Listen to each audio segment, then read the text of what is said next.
سڵاوتان لێبێ و ئەم کاتتان باش.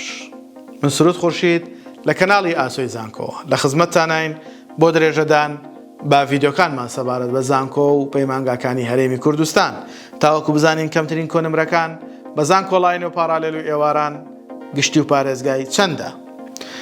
لە درێژەی ڤیدیۆکانمانە و لە کۆتایی ڤیدیۆمان سەبارەت بە زانکۆی گەرمیان باسی کۆلێژی زانستە ئەندازیارێک کشتتوکاڵەکان بۆ ئەوی خۆشەویست دەکەین.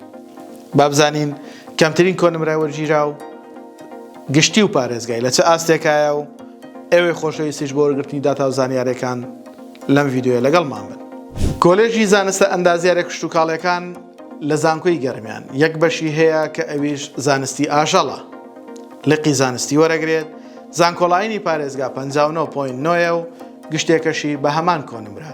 پارالێلی پارێزگا 55.798 گشتێکەی 55.9.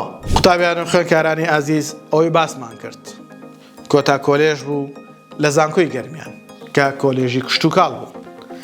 خۆشەویستانم، لێرەیە ڕوونکردنەوەی بچووک حەزەکەم بدەمە ئێوە کە لە زۆربەی ڤیدیۆکانی تریشا باسمان کردوتەوە کەمترین کۆنمرەکان پێویستە بۆ کۆلێژەکان لە 65 کەمتر نەبێ بۆ زانکۆڵاین و لە 60 کەمتر نەبێ بۆ پارالێل و ئێواران. بەڵام وەکو لێرەیە ئەبینین ئەم بەشە 59 هەیە، 54 هەیە، 55 و 56 هاتۆتەوە. ئەی چۆن ئەم ڕێنماییانە نەیگرتۆتەوە؟ بەڕێزان، پێویستە کۆنەمرەمان لەسەروی 60 بێ. کاتێک کە کریدیتمان بۆ حساب کرا ئەو کاتە ئەگەر کۆنەمرەمان دابەزێت بۆ ئەو ئاستەی کە لەم خشتەیەشا هەیە زۆر ئاساییە.